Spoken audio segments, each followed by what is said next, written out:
الحمد لله رب المشرقين ورب المغربين الذي خلق كل شيء زوجين وأوجب علينا الإحسان بالوالدين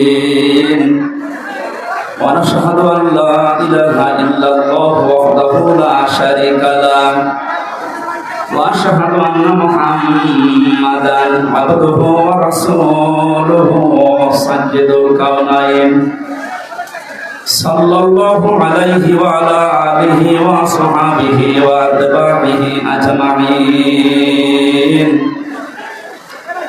ليلا ونهارا في الطرفين فقد قال الله تعالى في كلامه المجيد وبرهانه التوحيد এবার কথা বন্ধ করে তেলাওয়াত করেন আউযু বিল্লাহি মিনাশ শাইতানির রাজিম বিসমিল্লাহির রহমানির রহিম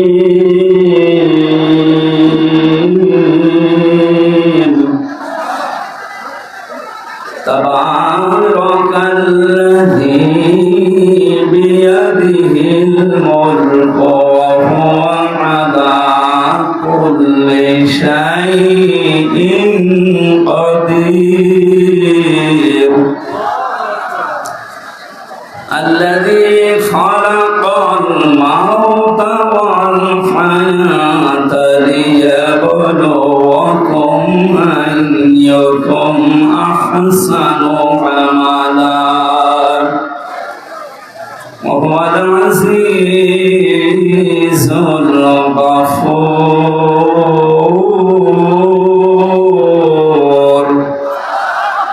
صدقت يا ربنا اللهم صل على سيدنا مولانا محمد وعلى آل سيدنا مولانا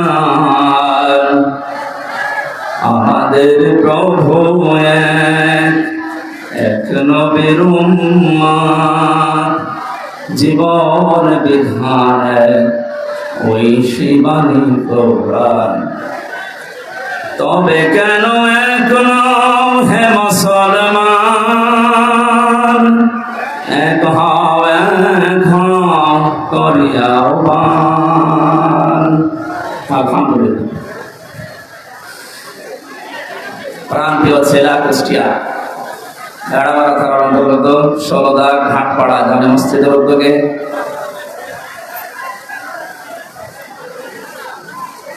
এই জায়গার কি একটা জটলার এত কথা কেন? হ্যাঁ,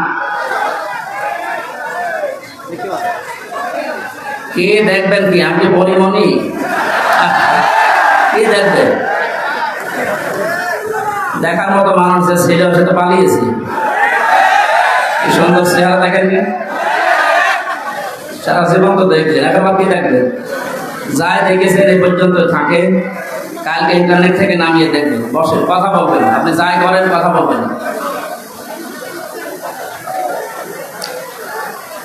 মহাবিশ্বের মহাবিশ্বয় আমাদের মালিক, আমাদের মনিক, মহান রব্বুল ইজ্জাত ওয়াল জালালের মুখের পবিত্র বাণী কোরআন কারীম তাফসীর ও কোরআন মাহফিলের স্বনামধন্য সভাপতি,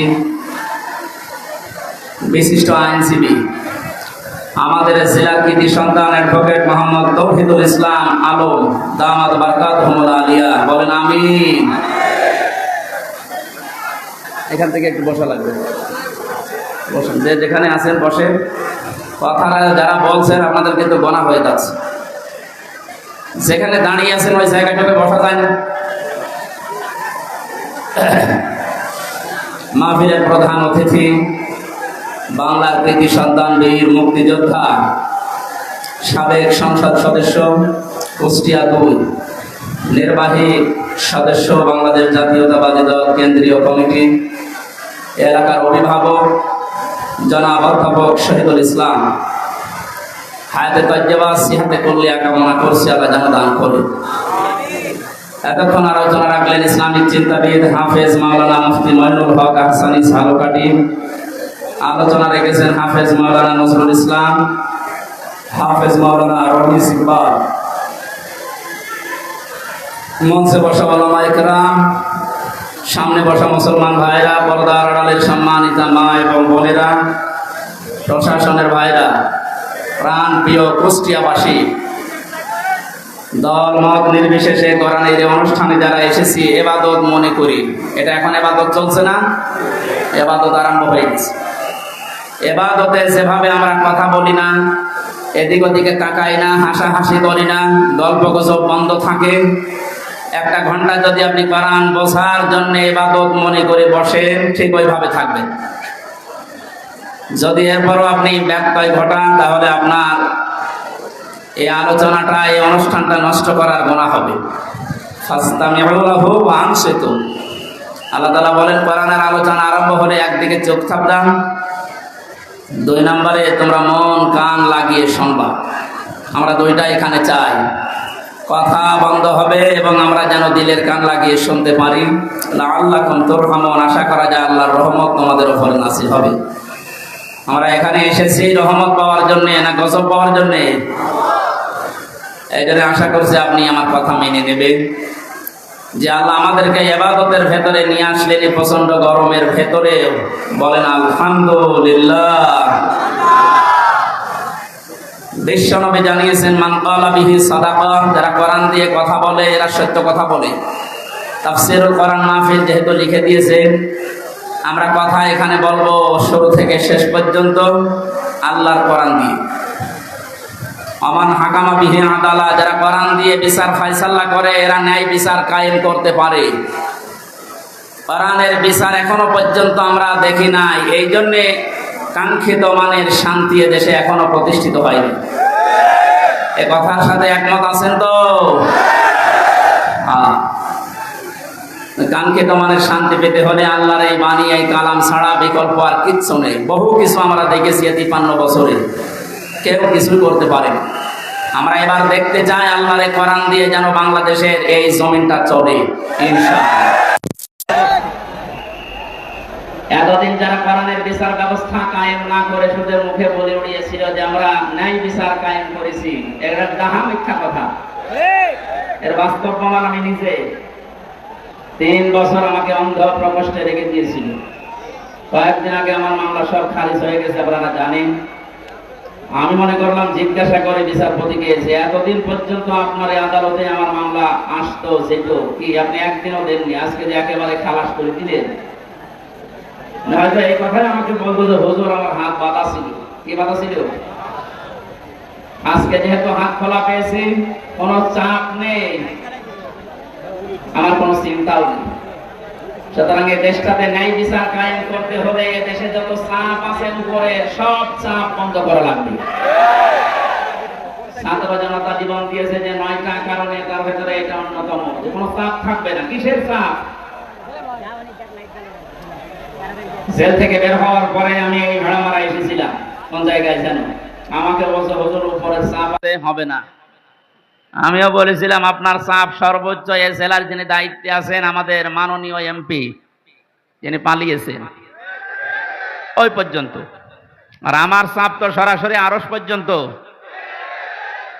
আরশ থেকে ঘোষণা এসেছে আল্লাহর পক্ষ থেকে, ইন্নাল্লাযীনা ইয়াকতুমুনা মা আনজালনা মিনাল বায়্যিনাতি ওয়াল হুদা মিন বা'দি মা বায়্যানাহু লিন-নাসি ফিল কিতাব উলাইকা ইয়ালআনুহুমুল্লাহ ওয়া ইয়ালআনুহুমুল লাঈনুন। সূরা বাকারা 159 নম্বর আয়াতে আছে। 2 নম্বর পারার 3 নম্বর পৃষ্ঠা 4 নম্বর লাইনে পাবেন তাফসিরে ইবনে কাসির আর ফি জিলালিল কোরআনের ব্যাখ্যা। আল্লাহ পাক বলেন, নিশ্চয় যে বা যারা গোপন করছে ভবিষ্যতেও করবে। ইয়াকতুমুনা, এই শব্দটা আল্লাহ গঠন করেছেন, বানিয়েছেন 2টা কাল দিয়ে, বর্তমান, ভবিষ্যৎ, প্রেজেন্ট, ফিউচার। তার মানে এখন যারা আমরা গোপন করছে, ভবিষ্যৎ বলতে কিয়ামত পর্যন্ত আমরা যারা এই কোরআনের কথা জানার পরেও গোপন করে রাখবো, আল্লাহ পাক বলেন এই মানুষগুলোর উপরে আমি আল্লাহ নিজে না, আমার যত সৃষ্টি জগৎ আছে সবাই এর জন্য লানত দেয়, বরদোয়া করে। আপনি কোরআনের কথা প্রচার করতে আসতে গেলে বলতেন উপরের চাপ আছে, আপনার চাপ খুব বেশি হলো এই পর্যন্ত, তা আমাকে যিনি চাপ দিয়েছেন তিনি আমার মালিক, এমন কড়া কথা জানিয়েছেন। কোরআন জানার পরে যদি কেউ গোপন করে রাখে, এর সঠিক কথাগুলো হক কথাগুলো না বলে, শুধু আল্লাহ নিজে না যত সৃষ্টি আছে সব তার জন্য বরদোয়া করে, বলেন নাউজুবিল্লাহ। আমার এই আয়াতটা ব্যাখ্যা সহ পড়ার পরে মনে হয়েছে এদেশে লক্ষ কোটি মানুষেরা এখন আল্লাহর বরদোয়ার ভেতরে আছে। আয়াতের ব্যাখ্যায় আমি হাদিস পেয়েছি, বিশ্ব নবী জানিয়েছেন বাল্লিগু আন্নি ওয়ালাউ আয়া। নবীজি কিন্তু বাল্লিগ দেননি। কুষ্টিয়াবাসী, এখানে আমার মনে হয় অনেক আলেম এসেছে, দুই পাশে বসে আছে, স্টেজে আছে, বাল্লিগু বহু বচন দিয়েছেন। এ বাল্লিগুর ভেতরে হামসা যেমন আছে, অধ্যাপক শহীদুল ইসলাম নেই, আসতে বলেন, আজকের আলম সাহেব নেই। এ পৃথিবীতে যে আল্লাহ বলে একজন আছে স্বীকার করে, সেই এই বাল্লিগুর ভেতরে শামিল। তোমরা প্রচার করো সবাই মিলে, আন্নি আমার পক্ষ হতে, ওয়ালাউ আয়া, যদি একটা আয়াত তোমাদের জানা থাকে। প্রাণ প্রিয় কুষ্টিয়াবাসী, আপনাদেরকে আমি বাঁচাতে চাই। কোরআনের চোখ লাগিয়ে দেখতে পাচ্ছি এই হাদিসটা কিয়ামতে আমাদের বিরুদ্ধে যাবে। সবাই মিলে দায়িত্ব পালন করো, যে যতটুকু জানো, যতটুকু জানা আছে ওইটাও দুনিয়ায় জীবিত থাকতে পৌঁছিয়ে দাও। এ ঘোষণা কার? রসুলের। কার? আল্লাহর আদেশ মানা যেমন ফরজ, রসুল্লাহর আদেশ মানা কি? বলেন বলেন। নবীজির আদেশ মানাও ফরজ, কারণ তাকে আল্লাহ শারে বানিয়েছেন, শরীয়ত প্রণেতা। তিনি যদি হ্যাঁ বলতেন তামাম দুনিয়ার মানুষের জন্য ওটা হালাল, যদি না বলতেন তামাম দুনিয়ার মানুষের জন্য ওটা হারাম হয়ে যেত। এত বড় পাওয়ার দিয়েছিলেন আল্লাহ পাক নবীকে, পৃথিবী থেকে শুধু পা তুললে আসমানে চলে যেতেন। নবীজি একবার হাতের আঙ্গুলে ভাবে ইশারা দিয়েছিলেন, তার সম্মানে আল্লাহ আকাশের চাঁদ পর্যন্ত দুই টুকরা করে দিয়েছেন, বলেন আলহামদুলিল্লাহ। এত বড় পাওয়ার যে নবীকে দিলেন, তার কথা ছিল সবাই মিলে পৌঁছাবা, কেউ যেন বাকি থাকবা না। একটা আয়াত যদি তোমার জানা থাকে ওইটাও জীবিত থাকতে পৌঁছিয়ে দাও আমার উম্মতদের কাছে। বিদায় হজের ভাষণের সময় নবীজির সামনে মাত্র 1,14,000 কম বেশি এরকম সাহাবী ছিল। নবীজি জানিয়েছিলেন আজকে যারা উপস্থিত আছো, যে মানুষগুলো আমার সামনে নেই, কিয়ামত পর্যন্ত দুনিয়ায় যারা আসবে, আজকের এই 27টা পয়েন্টের কথাগুলো সব মানুষের কাছে পৌঁছিয়ে দেবে। সেই দায়িত্বর ভেতরে আমার যেমন, আপনি যতটুকু জানেন আপনারও ওই রকম। এটা ফরজ মনে করে যদি আজ আমরা সবাই এই দায়িত্বটা নামাজের মতো পালন করতাম, যে যতটুকু জানি আমি প্রচার করব, বাংলাদেশে কোরআনের অনুষ্ঠানে কেউ বাধা দেওয়ার সাহস পেত না। কে বাধা দিত তখন? সবার দায়িত্ব এইটা। হামসার হয়তো একটু আয়ত্ত বেশি আসে কোরআনে, এজন্য বেশি প্রচার করবে। আপনি কিছু না হলেও কিছু তো জানেন। আপনি যদি জানেন যে কুল হু আল্লাহু আহাদ, এইটাই প্রচার করা আপনার নামাজের মতো ফরজ। এ পর্যন্ত বোঝাতে পেরেছি? এক কথা বলেন না কেন? আজকে থেকে দায়িত্ব শুধু আলেমদের। বলেন, যে যতটুকু জানেন ওইটাই প্রচার করবেন, তাহলে এই দেশে কেউ আর কোরআন প্রচারে বাধা দেওয়ার সাহস দেখাবে না ইনশাআল্লাহ। আমরা আল্লাহ এবং তার সৃষ্টি জগতের বরদোয়া থেকে, গজব থেকে, লানত থেকে বেঁচে থাকতে পারবো। পক্ষান্তরে অপর পৃষ্ঠায় আল্লাহ জানিয়েছেন, কোরআনে কারিমের জ্ঞান থাকার পরে যদি কোনো মানুষ দুনিয়ার কোনো স্বার্থ পেয়ে সিদ্ধির কারণে গোপন করে রাখে, আমান আযলামু মিম্মান কাতামা শাহাদাতান ইনদাহু মিনাল্লাহ ইলা আখিরি আয়া। সূরা বাকারা প্রথম নাম্বার পারার 20 নাম্বার পৃষ্ঠার 13 নাম্বার লাইনের 140 নাম্বার আয়াতের প্রথম অংশে আছে। এটাই ইবনে কাসিরে পাবেন। আমি ব্যাখ্যা সহ বলতে গেলে অনেক সময় লাগবে, এজন্য সামারাইজ করে করে শেষ করছি। আসলাম দিয়েছেন আল্লাহ, এটা সুপারলেটিভ ডিগ্রি। এসে লাইনে এখানে হাত তোলেন তো। আপনি আল্লাহর ভাষায় বড় জালেম হয়ে উঠবেন কিয়ামতে। আমি সেদিন মিরপুরে জালেমের ব্যাখ্যায় বলেছিলাম, জালেম এই শব্দটা এত ঘৃণিত আল্লাহর কাছে, আল্লাহ নিজে জালেমদের বিরুদ্ধে মামলা দায়ের করবে। ও কুষ্টিয়াবাসী, সূরা সূরা 42 নম্বর আয়াতের প্রথম অংশ, ইন্নামাল মুমিনুনাস সাবিলু আলাল্লাযিনা ইয়াজলিমুনান নাস। আল্লাহ পাক বলেন, অবশ্যই আমি নিজে মামলা দেব, নিজে কেস করব, অভিযোগ দায়ের করব তাদের বিরুদ্ধে যারা এই দুনিয়াতে মানুষ হয়ে মানুষের উপরে অত্যাচার করছে এবং করবে। আল্লাহ ইয়াজলিমুনাল মুসলিমুনা দেননি যে মুসলমানদের উপরে শুধু অত্যাচার করে তারা আমার মামলার আসামি না। ইয়াজলিমুনান নাস, পৃথিবীতে যে কোনো ধর্ম অনুসরণ করতেই পারে, কিন্তু তো মানুষ ও কি মানুষের উপরে যারা জুলুম করছে ভবিষ্যতেও করবে। কেন ভবিষ্যৎ দিলেন? আল্লাহ জালিম না দিয়ে ইয়াজলিমুন দিলেন কেন? পৃথিবীতে এখনো অনেকে জুলুম করছে, এমনকি এই পৃথিবীতে অনেকে এখনো টার্গেট নিয়ে আছে ভবিষ্যতে জুলুম করবে।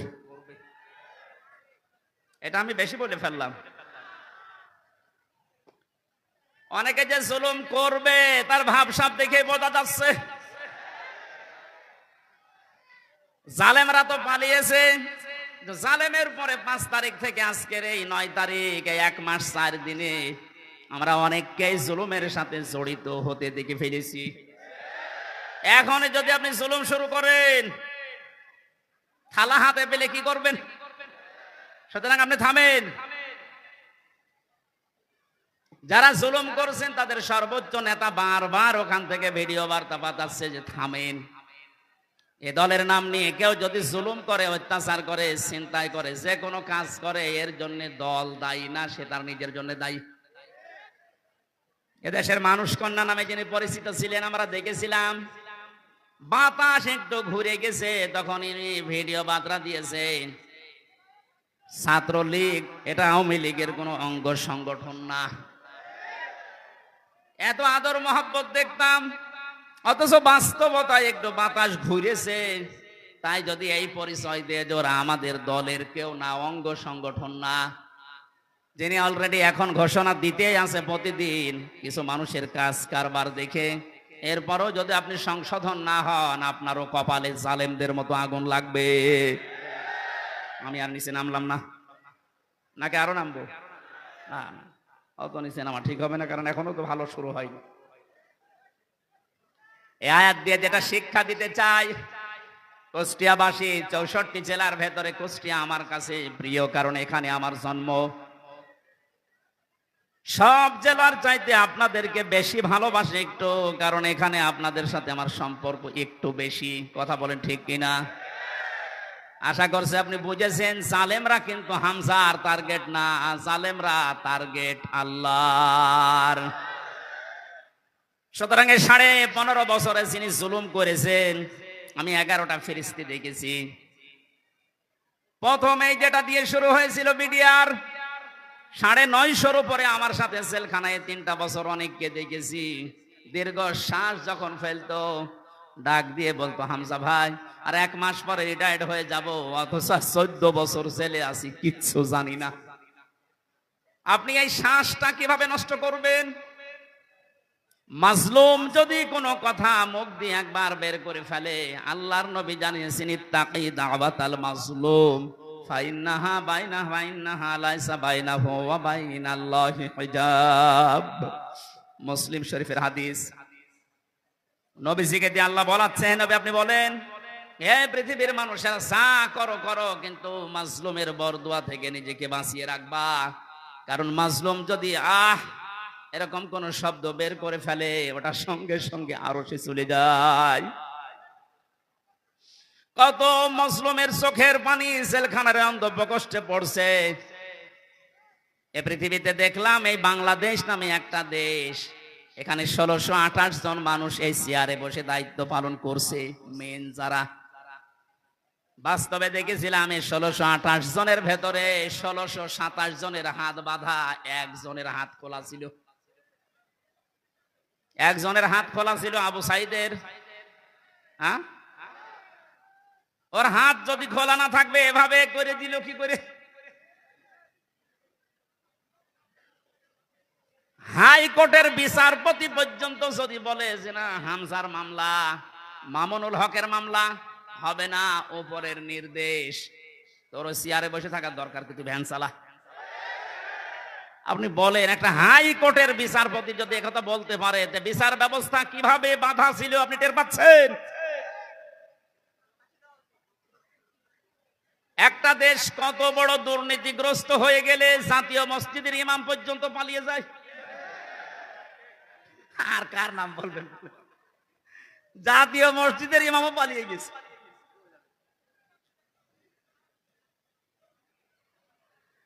কুষ্টিয়াবাসী, আমি আবার বলছি যে মানুষগুলো এই 1628 জন, এদের দোসর যারা, সব আল্লাহর মামলার আসামি। বাদী যত বড় হয় মামলা তত কঠিন হয়। আমার মামলায় সরাসরি যেহেতু রাষ্ট্রবাদী ছিল, এই জন্য বহু চেষ্টা করার পরও কিছুই হয়নি। এই মামলাটা 31 বার উঠেছে, সিএমএম কোর্ট, জজ কোর্ট, হাইকোর্ট মিলে, হবে না। অথচ এই মামলায় যদি সাজাও লাগিয়ে দেয় 3 মাসের বেশি সাজা হয় না। 3টা বছরের ভেতরে এ কঠিন অবস্থায় ফেলে দিয়ে আপনি কি করলেন? বিচার ব্যবস্থাকে একেবারে ধ্বংস করা ফেলা হয়েছিল। আহ্বান জানাবো, এখন যারা দায়িত্বে আছেন, সংস্কার যেহেতু আরম্ভ হয়ে গেছে, আর এই জন্যেই এতগুলো মানুষ জীবন দিয়ে গেল, সুতরাং সকাল আসতে আসতে যেন আমরা শুনি এই 1628টা চেয়ারে নতুন মানুষ এসে বসেছে। নাই তো এরা যতদিন থাকবে ততদিন নতুন নতুন ইস্যু তৈরি করে আবার বিশৃঙ্খলা ঘটাবে, কারণ ওদের চরিত্র এরকমই। আপনি বাস্তবতা দেখেছেন, এরপরও অনেকে জালেমের পক্ষে সাফাই গাচ্ছে, স্ট্যাটাস দেয়, এখনো গোপনে ভিডিও বার্তা পাঠাচ্ছে। আপা, আপনি পাল্টাবেন না, আপনি ঘাবড়ায়েন না, আমরা আছি। আপনি ঘাবড়ালে আমরা নরম হয়ে যাই। শয়তান তো দেখেনি, ওই ভিডিওতে যারা দেখলাম, আমার মনে হয় শয়তান যদি আমি দেখতাম তো ওই রকমই হইত। এটা টাটকা নির্ভেজাল শয়তান।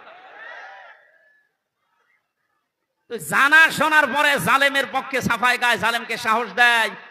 নবীজি জানিয়েছেন, তিরমিজি শরীফের হাদিস, কেউ যদি জেনে শুনে জালেমকে সাপোর্ট দেয়, তার পক্ষ নেয়, তাকে ভালোবাসে, সহযোগিতা করে, ও নবীর উম্মত থেকে বের হয়ে যায়। সুতরাং আপনি নবীর উম্মত থাকবেন না বের হয়ে যাবেন, এখন সিদ্ধান্ত নিন। যেহেতু জালেমদের প্রতি বরদোয়া, জালেমদের প্রতি মামলা কার? ছোটখাটো জালেম যারা আছেন, এখনই তওবা করে ফিরে আসেন। আমার বংশ, আমার বাড়িতে এই যে এবি থানা, আগে সদর থানায় ছিল, এখন ইবি থানা, হালসা, হালসা না ডাবিরা ভিটা, বংশের 100 জনের 98 জন আওয়ামী লীগ করত। ওরা আমার মনে হয় যে শক্ত আওয়ামী লীগ, ওরা বঙ্গবন্ধুকে মনে করতো সেকেন্ড নবী। 5 তারিখের পরে বিকাল আসতে আসতে আমার কল দিয়ে বলছে, বাবাজি আমরা সব পাল্টিয়ে গেছি। পাল্টিয়ে গেছে মানে এখন আমরা সব জামাত ইসলামী করি। কিসের জামাত? আপনি যা কইরেছেন এই 15.5 বছর আগে ওটা শোধ হবে, এরপরে জামাত ইসলাম না। তারপরেও এরা যা সেকেন্ডে পাল্টিয়ে যে চলে এসেছে, এই জন্য যারা ছোটখাটো জালেম আছেন, হালকা পাতলা, আপনারা আশা করছে ফিরে আসবেন। নয়তো মৃত্যুর গড়গড়ানি শুরু হলে জালেমদের কিন্তু আর কালেমাও নসিব হবে না। বেঈমান হয়ে আবাদান আবাদান চিরকালের জন্য জাহান্নামে থাকা লাগবে। কথা বলেন ঠিক কিনা?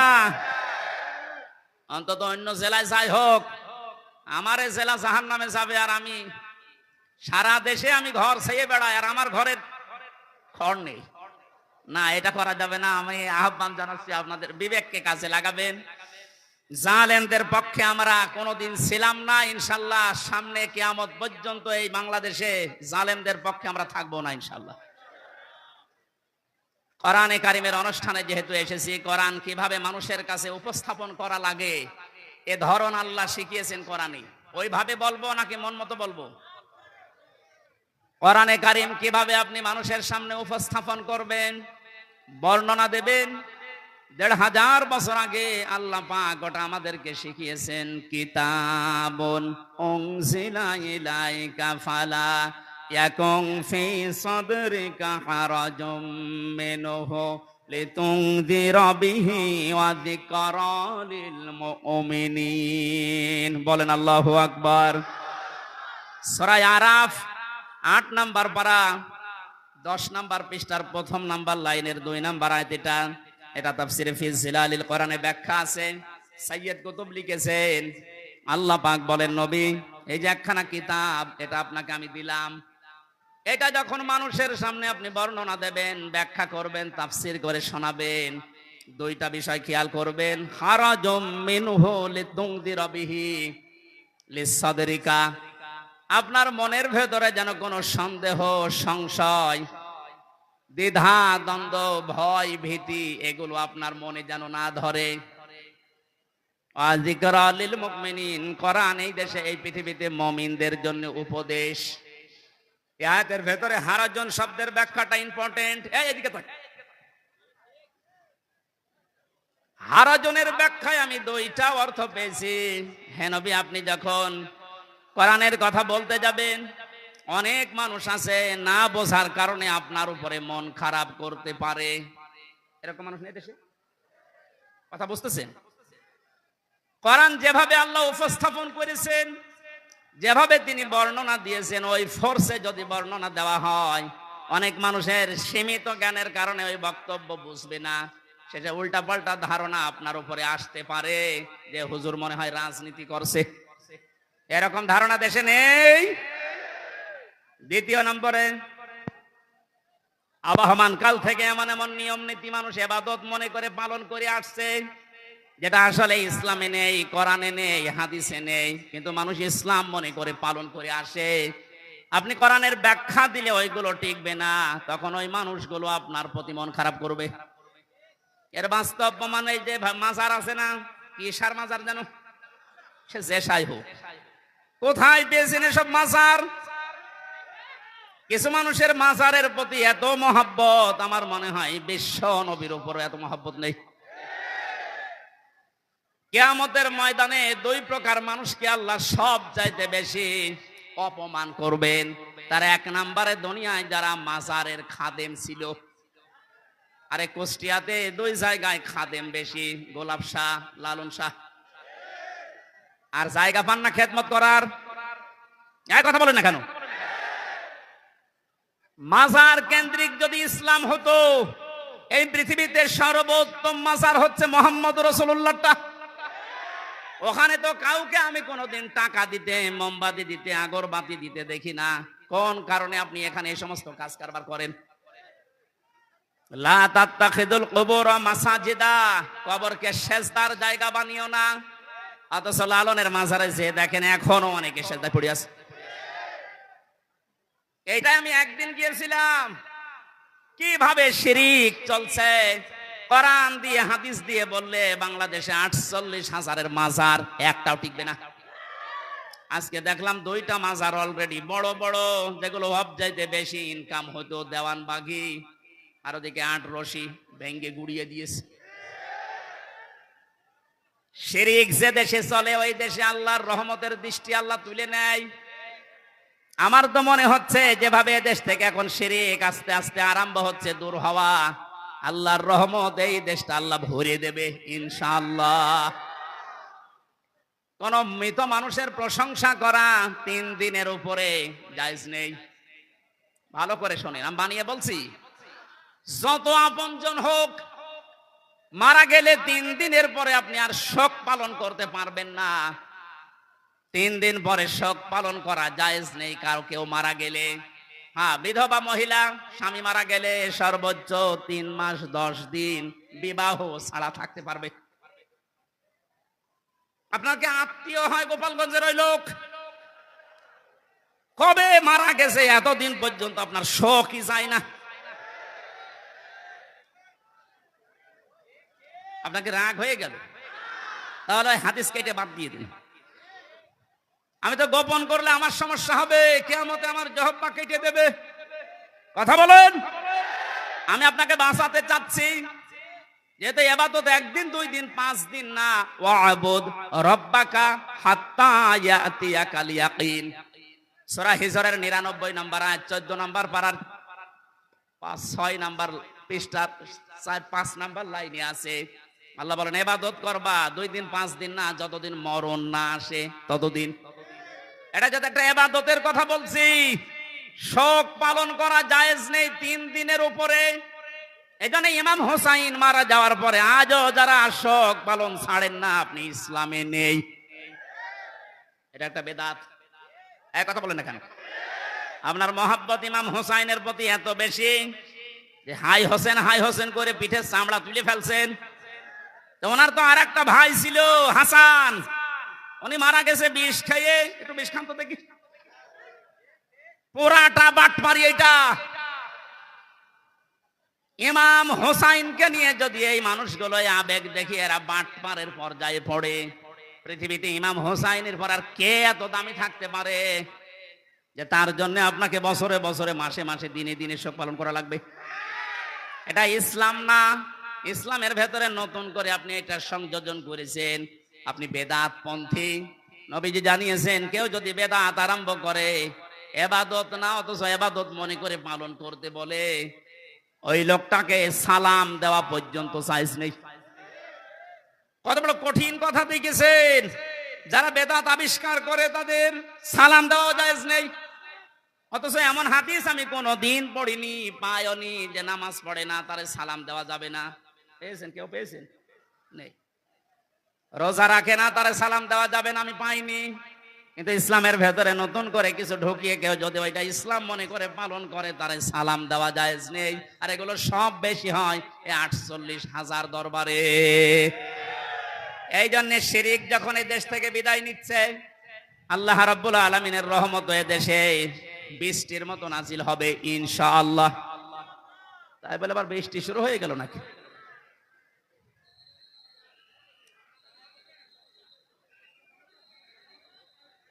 এই কারেন্টে ধরিস।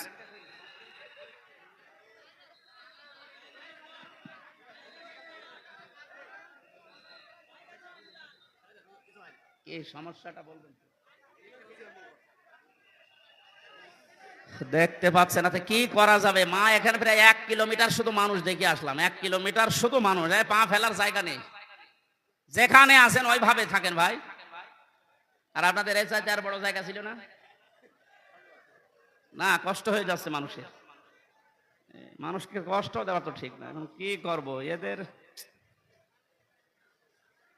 যেভাবে আছেন থাকেন, ওইভাবে থাকেন। না, আমি সব বাদ দিয়ে দিলাম। আমি প্রবেশ করছি কোরআনের তাফসিরে। সূরা মুলক থেকে মাত্র 2টা আয়াত পড়েছি। যেহেতু তাফসিরুল কোরআন মাহফিল লিখে দিয়েছেন, এর হক আদায় করা দরকার। আমরা তাফসির আকারে আরম্ভ করছি ইনশাআল্লাহ। জবান খুলে কোরআনের এই সোনালী আয়াত এবার পড়েন। আউযু বিল্লাহি মিনাশ শাইতানির রাজিম। বিসমিল্লাহির রহমানির রহিম।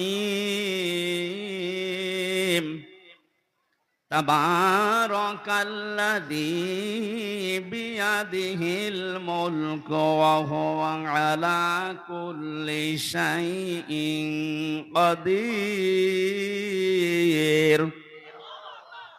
সূরা মুলক কোন সূরা? মুলক শব্দের শাব্দিক অর্থ রাজত্ব। মুলক মানে কি? আল্লাহ রাব্বুল আলামিন সূরা মুলক নাযিল করে 30টা আয়াত দিয়েছেন, 3টা রুকু দিয়েছেন। এর প্রথম 2টা আয়াতে আল্লাহ নিজের পরিচয় তুলে ধরছেন, নিজের বড়ত্ব, মহত্ব, আমিত্ব। কারণ আল্লাহ পাক নিজের বড়ত্ব তুলে ধরতে পারে, তাছাড়া দুনিয়ার কোন সৃষ্টি তার নিজের বড়ত্বের পরিচয় তুলে ধরতে পারে না। এই গুণটা শুধুমাত্র আল্লাহর। কারণ অহংকার করা, বড়ত্ব করা এটা আল্লাহর চাদর, ইজার। কেউ যদি অহংকার করে, বড়ত্ব দেখায়, সে যেন আল্লাহর চাদর নিয়ে টানাটানি করে। হাদিসে কুদসি, পৃথিবীর কোন সৃষ্টি যদি আল্লাহর চাদর নিয়ে টান দেয়, আল্লাহ তাকে জমিনে আছাড় দিয়ে অপমান করে। এর বাস্তব প্রমাণ এই 5 তারিখের আগে জালেমরা। ধরাকে সরা জ্ঞান করে এমন কোন বিষয় নেই, বিভাগ নেই যেখানে ওরা অহংকার আর তাকাব্বুরি, বড়ত্ব দেখায়নি।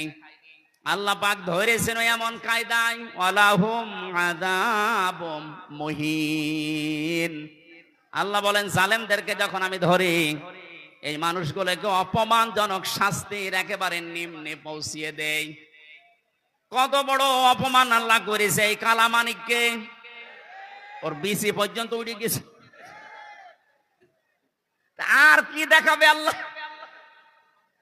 যেদিন ওর বিসি উড়ে যায়, সেই দিন আমি শুকরিয়া আদায় করেছি, মাবুদ, এই লোকটা বিচার ব্যবস্থায় থাকতে যত অবিচার করেছে, ও তো মানুষ ছিল না, একটা টাটকা জানোয়ার ছিল। ওর কারণে যত মানুষ বিনা কারণে দুনিয়া থেকে বিদায় নিয়েছে, মরণের আগে ওই রকম কঠিন শাস্তি ওরে তুমি দিও। একটা দিন যাচ্ছে, ওর শাস্তির মাত্রা বাড়ছে। এখন হাসপাতালের বেডে দেখেন পড়ে আছে। বিসি যেহেতু নেই, বাকি জিনিসগুলোর অবস্থাও মনে হয় নড়বড়ে। কথা বলে না কেন? জালেমদের আল্লাহ এভাবে ধরে, মরতে দেরি হবে জালেমদের। কোরআনে কারীম জানাচ্ছে, লাহুম মিন জাহান্নামা মিহাদু ওয়া মিন ফাওকিহিম গাওয়াশ ওয়া কাযালিকা নাজিজিজ জালিমিন। সূরা আরাফের 41 নম্বর আয়াত। আল্লাহ পাক বলেন, এই মানুষগুলোকে হে নবী আপনি যখনই কবরে রাখবেন, এই জালেমদের, ওদের কবরের উপরে আমি আল্লাহ জাহান্নামের আগুনের পোশাক দিয়ে দেব, বিছানাটাও হয়ে যাবে জাহান্নামের আগুনের। কারণ এইভাবে করে আমি জালেমদেরকে একটার পরে একটা শাস্তি দিতে থাকি। এই জন্যে আল্লাহর যে বিষয়টা সাজে, বড়ত্ব করা, অহংকার করা, এটা যেন কিয়ামতের আগে কেউ করবেন না। তাহলে আষাঢ় দেবে কে? আরো জোরে বলেন, কে? আল্লাহ আষাঢ় দিতে পারে না? পারে না? বলেন। আরো দেখবেন কি আষাঢ় দেবে আপনাকে। আর 5 তারিখের আগেও আপনার যে দাপট ছিল, 5 তারিখে বিকাল 5টা বাজতে বাজতে আল্লাহ একেবারে মাটির সাথে মিশিয়ে দিয়েছে। ওনার বাড়ি দেখতে গিয়েছিলাম, সে দেখে ইট খুলে খুলে নিয়ে মানুষ চলে যাচ্ছে। ওর পরের দিন 6 তারিখে আমার অনুষ্ঠান ছিল ঝিনাইদহ। শুনলাম ওখানে এক জালেমকে উলঙ্গ করে পিটিয়ে মেরে টাঙিয়ে রেখেছে। এটা মানুষের উপরে কত ঘৃণা জন্মালে লাশ পর্যন্ত পিটিয়ে টাঙিয়ে রাখতে পারে বলেন তো? এই এমন কোন জীবন যেন আমরা গঠন না করি যে পৃথিবীর কেউ কোনো আফসোস করে না আমি মারা গেলে। ফামা বাকাত আলাইহিমুস সামাউ ওয়াল আরদু ওয়া মা কানু মুনজারিন। এই পৃথিবীতে এমনও মানুষ বিদায় নেয়, তার জন্য আকাশও কাঁদে না, জমিনও কাঁদে না, ইন্না লিল্লাহ কেউ পড়ে না। আমাদের জীবন আমরা এভাবে তৈরি করব না। আল্লাহ এই জন্য বড়ত্বের কথা দিয়ে আরম্ভ করলেন। তাবারাকাল্লাযী বিয়াদিহিল মুলক। আল্লাহ বলেন বড়ত্ব বরকতময়, সম্পদশালী, শক্তিশালী, সব কিছু আমি আল্লাহর কুদরতি হাতের ভেতরে। ওয়া আলা কুল্লি শাইইন কাদির, সব কিছুর উপরে একচ্ছত্র ক্ষমতা আমি আল্লাহর, আর কারণে এই বিশ্বাসটা যার ভেতরে যত বেশি জন্ম নেবে, সে তত বেশি বিনয়ী হবে। আর এই বিশ্বাস যার ভেতরে যত বেশি কম থাকবে, ওই মানুষগুলো তত উগ্র হবে। কথা বলেন ঠিক কিনা? আল্লাহ আমাদের এই বিশ্বাসটা যেন হযরত ওমরের মতো ভরপুর করে দেন, বলেন আমিন। তাবারাকা শব্দটা দিয়ে আল্লাহ আরম্ভ করলেন কেন? মানুষ যে সমস্ত বিষয়ে আল্লাহকে দোষ দিতে পারে, সমস্ত দুর্বলতা, অক্ষমতা, দোষ, যত রকমের আয়েব আছে, সব থেকে আমার আল্লাহ নিজে মুক্ত, পবিত্র। এজন্য তাবারাকা দিয়ে তিনি আরম্ভ করেছেন আয়াতটা। আল্লাহ নিজের পরিচয়, বড়ত্বের কথাগুলো মানুষকে শোনাচ্ছিলেন। হঠাৎ করে আলোচনার ধরন পাল্টিয়ে ফেলেছেন। এবার আল্লাহ আরম্ভ করলেন মানুষের জীবন সংক্রান্ত বিষয় নিয়ে। আল্লাযী খালাকাল মাউতা ওয়াল হায়াতা লিয়াবলুয়াকুম আইয়ুকুম আহসানু আমালা ওয়া হুয়াল আজিজুল গফুর।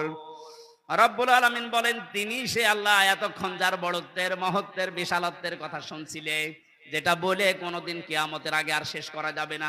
এত বড় আল্লাহ, সব দিকে তার ক্ষমতা আছে, চলছে, চলবে ইলা ইয়াউমিল কিয়ামা, কিয়ামত পর্যন্ত।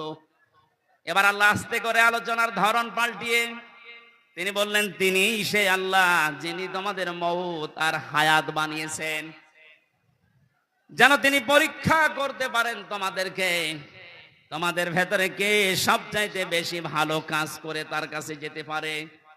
ওয়াল আজিজুল গফুর, তিনি হচ্ছেন আজিজ এবং গফুর। এই ছিল বাংলা অর্থ। এবার আসেন আমরা ব্যাখ্যার দিকে যাচ্ছি। আল্লাহ বানিয়েছেন সর্বপ্রথম মানুষের মউত, তারপরে হায়াত। আল্লাহ হায়াত না বলে আগে মউতের কথা কেন দিলেন?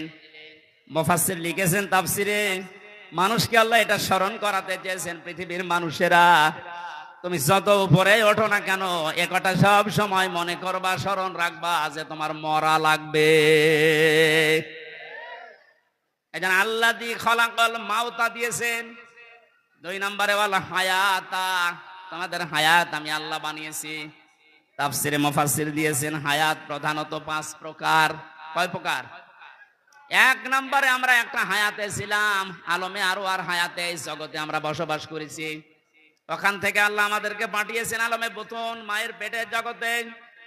এরপরে আমাদেরকে এখানে দিয়েছেন আলমে দুনিয়া, এই পৃথিবীর জগতে। এরপরে আরেকটা জায়গায় নিয়ে যাবেন আলমে বারসাখ, কবরের জগতে। এরপরে সর্বশেষ একটা জগৎ আরম্ভ হচ্ছে, শুরু হবে, শেষ হবে না, আলমে আখিরাত। তাহলে মউত আল্লাহ আগে দিয়েছেন স্মরণ করাতে, যে বান্দা চাই করো মরা লাগবে। হায়াত আল্লাহ 5 প্রকার বানিয়ে 2টা আমাদের থেকে বিদায় নিয়েছে, সামনে 2টা আছে, আমরা মাঝখানেরটায় আছি। এখান থেকে বোঝা যায় সামনে পেছনে যেহেতু 2টা চলে গেছে, সামনের 2টা হায়াত আমাদের কাছে মাস্ট বি, বারজাখ আর আখিরাত আসবেই। কথা বলেন ঠিক কিনা? যেহেতু মাঝেরটায় আছে, এ জগতের কাজ হচ্ছে লিয়াবলুয়াকুম, তিনি তোমাদেরকে পরীক্ষা করতে চান। আইয়ুকুম আহসানু আমালা, তোমাদের ভেতরে সবচেয়ে বেশি ভালো কাজ করে কে আসতে পারে।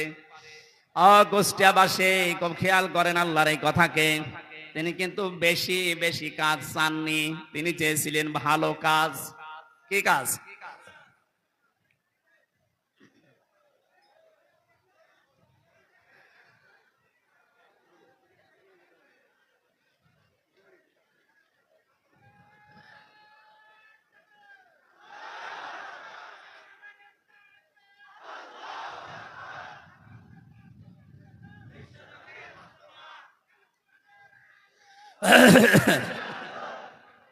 আলহামদুলিল্লাহ ভাই, না না ঠিক আছে।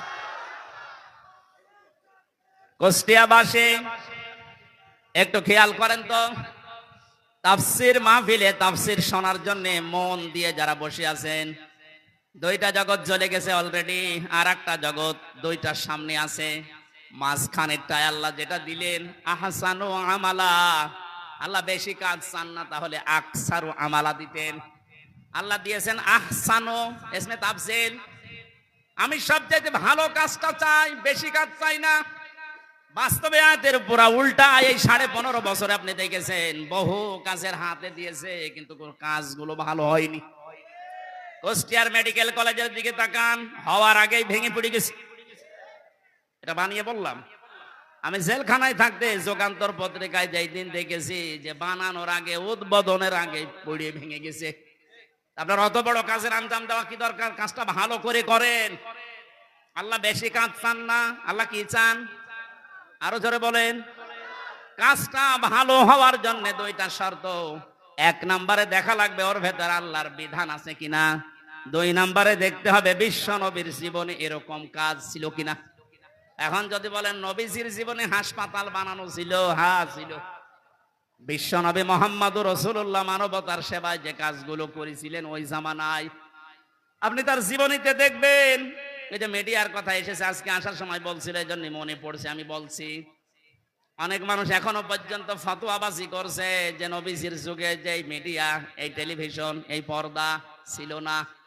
এই প্রযুক্তি যারা ব্যবহার করছে এরা হারাম কাজে আছে। একটা ভ্রান্ত ধারণা এটা। আল্লাহর নবী মুহাম্মদুর রাসূলুল্লাহর জামানায় এই মিডিয়া ছিল, কিন্তু সিস্টেম এভাবে ছিল না।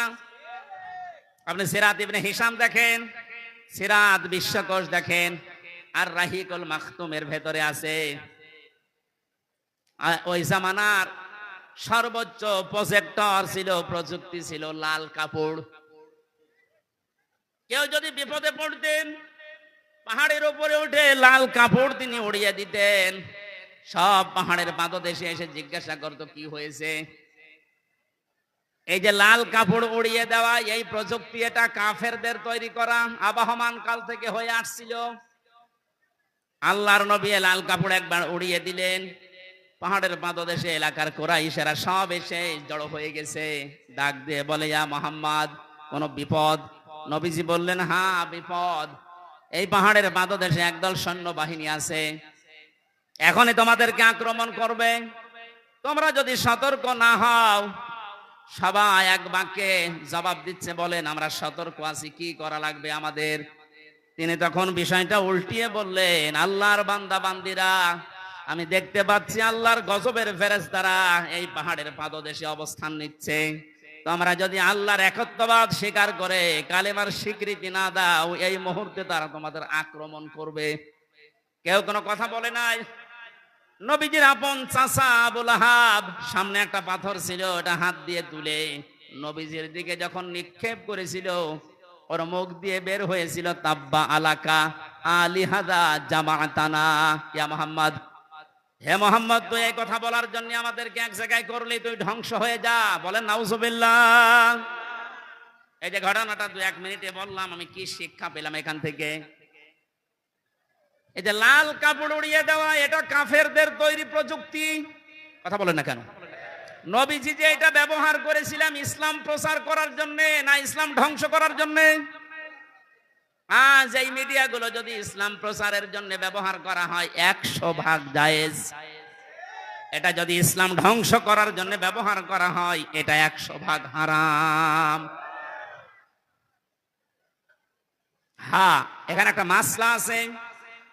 পুরুষের জন্য যে সতরটা, এতটুকু আপনার জন্য এই টেলিভিশনে হোক, বাইরে হোক, পর্দায় হোক, জায়েজ আছে।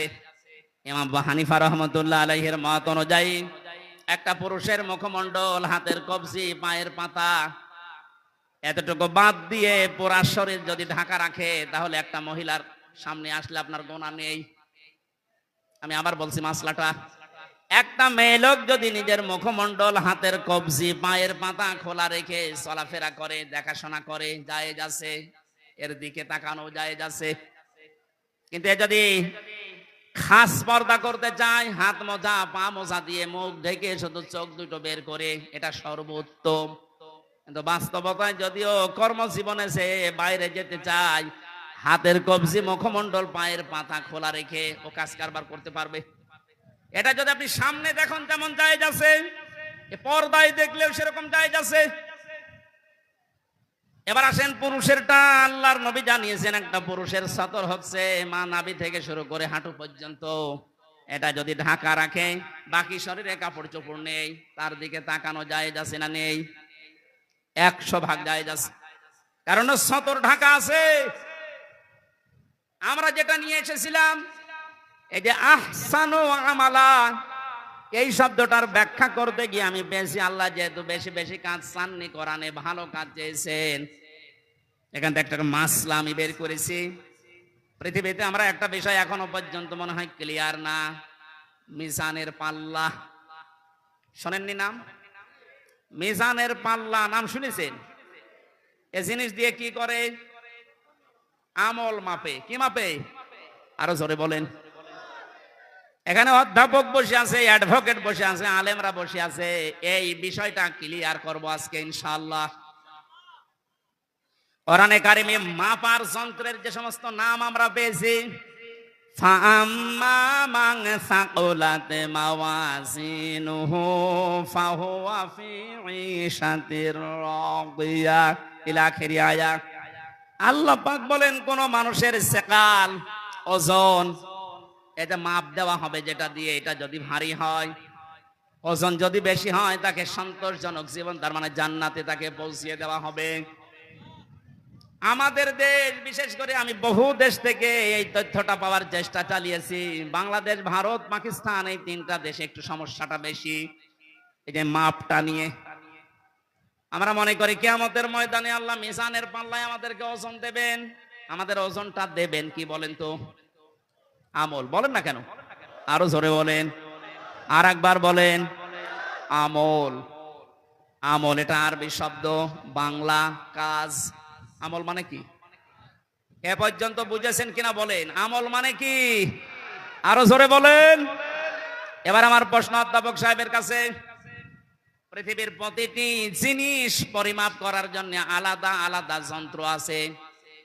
আমি যদি বলি স্যার এই স্টেজটা একটু মেপে দেন, এটা দাড়ি পাল্লায় তুলে দেবে। কি দিয়ে মাপবে? ফিতা দিয়ে। বলেন বলেন। যদি এখন বলি যে 1 কেজি চাল মেপে দেন, ওটা ফিতা দিয়ে মাপবে। কি দিয়ে? বলেন। এই যে এখানে পানি আছে, এই পানি যদি ওনারে মাপতে দেয়, উনি ফিতা দিয়ে মাপবে। এটার জন্য লিটার আছে, সিসি আছে। কথা বলেন না কেন? দুনিয়ায় যত জিনিস দেখবেন, প্রতিটি জিনিস পরিমাপ করার জন্য আলাদা আলাদা যন্ত্র আছে। আপনি যে এতক্ষণ বলছেন যে কিয়ামতে আল্লাহ মাপবে, আমল কি মাপবে? আমল মানে বলেন, কাজ মাপতে হয় দাড়ি পাল্লা দিয়ে, যে 5 কেজি কাজ। বলেন, আপনি বলেন। এই ধারণাটা আজ নিরসন করা লাগবে। ভুল ধারণায় আছি আমরা। এটা যদি আমার মনে হয় ক্লিয়ার হয়, অনেক বিষয় আপনার সামনে আজ স্পষ্ট হবে যে না, এগুলো আসলে ভ্রান্ত ধারণায় ছিলাম। আল্লাহ পাক বলেন আমি আমলের মাপ দেব কিয়ামতে মিজানের পাল্লা দিয়ে। কিসের পাল্লায়?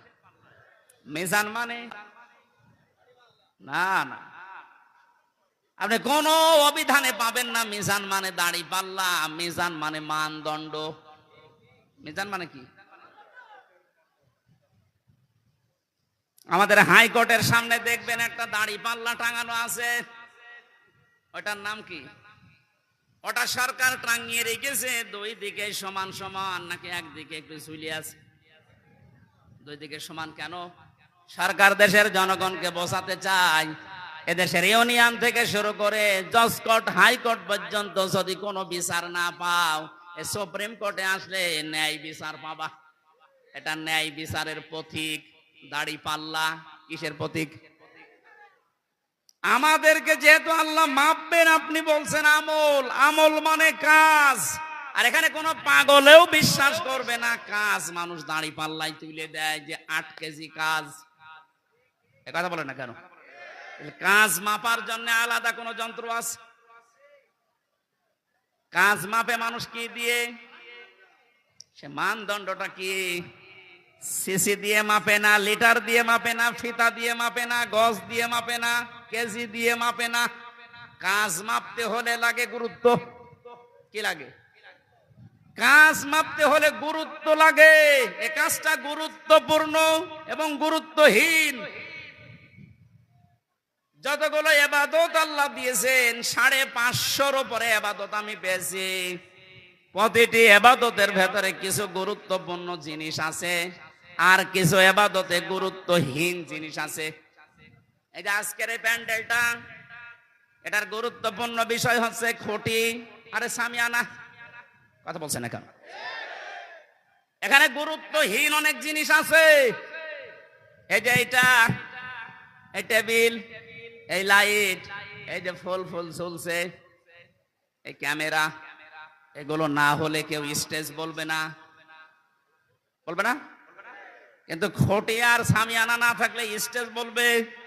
তাহলে এখানে 2টা গুরুত্বপূর্ণ জিনিস পেয়েছি, আর গুরুত্বহীন জিনিস আরো 7-8টা পেয়েছি। কথা বলেন ঠিক কিনা? আল্লাহ পাক কোরআনে কারিমে যেগুলো গুরুত্বপূর্ণ দিয়েছেন, ওগুলোর একটাও যদি আপনি না মানেন, বিশ্বাস না করেন, গুরুত্বহীন যত কাজ করেছেন ওগুলো যদি দুনিয়া ভর্তি করা হয়, দাড়ি পাল্লা মানদণ্ড গুরুত্ব যাই ওজন করেন সব শূন্য, জিরো জিরো হবে। এবার উদাহরণ একটা একটা করে সেট করছি, দেখ মেলে কিনা। আমরা যারা নামাজ পড়ে আসলাম এশার, নামাজের ভেতরে বাইরে মিলে ফরজ ছিল কয়টা? আরো জোরে। 13টা ফরজের 12টা ফরজ অধ্যাপক শহীদুল ইসলাম আদায় করেছে, একটা আদায় করেনি। ওনার নামাজের সওয়াব হবে 12টা। কয়টা হবে? কিচ্ছু হবে না। 13টা ফরজের যদি একটা বাদ দিয়েছে, উনি যদি বলেন না আমি তো 12টা আদায় করেছি, অন্তত 12টা সওয়াব দেন, হবে? কি হবে? জিরো, শূন্য, কিচ্ছু হবে না। এটা যেমন মেনে নিলেন যে হ্যাঁ এটা ঠিক আছে, আপনার বাস্তবতার সাথে কিন্তু এটা মিলছে না। না, আমি 12টা আদায় করলাম, একটা করি নাই, আমার 12টা সওয়াব দেন। আপনি এখানে জোর করতে পারবেন আল্লাহর সাথে? বলেন। কারণ গুরুত্বপূর্ণ জিনিস, খুঁটি না থাকলেও এটা স্টেজ না, সামিয়ানা না থাকলেও স্টেজ না। হ্যাঁ, ওয়াজিব আছে, যেটা যদি কেউ ভুল করে একটা দুইটা তাহলে তারা জরিমানা দেওয়া লাগে, সসেজদা দেওয়া লাগে, এটা দিলে আবার পূর্ণ হয়ে যায়। কিন্তু যেটা খুঁটি আর সামিয়ানা, এটা যদি আপনার জীবনে না থাকে, কেউ এটাকে স্টেজ বলবে না। কিন্তু 4 কাপ না থাকলে স্টেজ বলবে না, এটা না থাকলে স্টেজ বলবে না। এই কথা বোঝেন? এখান থেকে আপনি মাপেন। জীবনে গুরুত্বপূর্ণ কাজ আল্লাহ এই কোরআনে দিয়েছেন 500। একটা নামাজ, একটা রোজা, একটা হজ, একটা যাকাত, এভাবে 500টা আপনি একটা একটা করে কোরআন থেকে বের করেন। এর ভেতরে দেখবেন একটা আছে, এই পৃথিবীতে আল্লাহর দিন কায়েম করা লাগবে। নামাজ পড়া যদি আপনার কাছে রাজনীতি মনে না হয়, রোজা রাখা যদি রাজনীতি মনে না হয়, দিন কায়েমের কথা যারা বলে এটা রাজনীতি যদি মনে হয়, আপনার একটা খুঁটি বাদ চলে গেছে। যান আপনি এবার মাপ দেন তো দেখি আপনি কয়টা সওয়াব পান। আপনি আমল মাপতে এসেছেন, ও মনে করে মিজানের পাল্লা মানে দাড়ি পাল্লা, এদিকে 10 কেজি সওয়াব তুলে দেবো, এদিকে 8 কেজি গোনা তুলে দেবো, মাঝখান থেকে 2 কেজি বেশি। এক লোক ওয়াজ শুনেছিল যে কোরবানির পশমে পশমে সওয়াব হয়, ওর সামর্থ্য ছিল না, গরু চুরি করে এনে কোরবানি দেবে। ইমাম সাহেব তাহাজ্জুদের নামাজ পড়তে বসে দেখছে গরু নিয়ে যাচ্ছে, এই কোথায় পেলি? ও চুরি করে নিয়ে যাচ্ছে। কি হবে? কোরবানি দেব। কোরবানি দেবে তাও চুরি করে। বেশি চিল্লাবেন না, আপনার ফতোয়ায় আমি পালন করছি। গত সময় আপনি বললেন যে কোরবানি দিলে এরকম এরকম সওয়াব হয়, প্রতি পশমে পশমে নাকি। আমার তো উপায় নেই, সামর্থ্য নেই, করব কি? সওয়াব থেকে বঞ্চিত হতে পারবো না, চুরি করে নিয়ে আসলাম গরু। কালকে সকালে কোরবানি জবাই করব। চুরি করলে গোনা হয় আমিও জানি, এই যে কোরবানি দেব সওয়াব হবে, পশমে পশমে নাকি হবে। সওয়াব আর গোনা যদি কাটাকাটি হয়ে যায়, মাঝখানে গোশত খাবো ফাও। বাংলাদেশে অনেক মানুষের চিন্তা চেতনা এখন এইরকম। এখানে আসার পরে কয়েকটা মাসলা আমাকে জিজ্ঞাসা করেছে, হুজুর মসজিদের টাকা মেরে খাওয়া কি? এটা আবার ফতোয়া দেওয়া লাগবে? 2 নম্বর এলাকায় শুনলাম 30 বছরের আগে ছেলেদেরকে পিতারা বিয়ে দিতে চান না। 30 বছরের আগে যদি ও কোনো গুনার কাজে জড়িয়ে পড়ে, ও জেনা করলে, ব্যভিচার করলে, ওটা শুধু একা পাবে না, ফ্ল্যাক্সিলোড হয়ে বাবা মায়ের আমল নামায় আসবে। এ মনে হয় ধরা খেয়েছে। সম্মানিত ভাইরা, এটা করবেন না। রিস্কের দায়িত্ব আপনার হাতেও নেই, আপনার বোর হাতেও নেই। এই দায়িত্ব কার? আর ঘাড়ে সোয়াল তুলে দেন, দেখবেন রিস্কের ব্যবস্থা এমনি অটোমেটিক আল্লাহ করবে ইনশাআল্লাহ। এ ভরসা আল্লাহর উপরে আমাদের আছে না? এরকম গনার কাজে জড়াবেন না। বিয়েকে সহজ করে দেন, জেনাকে কঠিন করেন। এই কথা বলছেন না কেন? আল্লাহ আমাদেরকে, আমি প্রচন্ড গরমে ভেতরে ঘেমে শোধ চলছে, আমার গলাও ব্যথা করছে, আর ঘন্টা পার হয়ে গেছে, আমি আর কথা বলতে চাচ্ছি না। আগামীতে কোন জায়গায় আসলে একটু আগে তুলে দেবেন, আর শীতের সময় মাহফিল নেবেন, গরমের সময় আর নিয়েন না। আল্লাহুম্মা আমিন। লা ইলাহা ইল্লা আনতা সুবহানাকা ইন্নী কুনতু মিনাজ জালিমিন। ও মাবুদ, আমার প্রাণ প্রিয় জেলা কুষ্টিয়া ভেড়ামারা থানার অন্তর্গত ষোলদা ঘাটপাড়া যুব সমাজের উদ্যোগে কোরআনে কারিমের এই অনুষ্ঠানে হাজার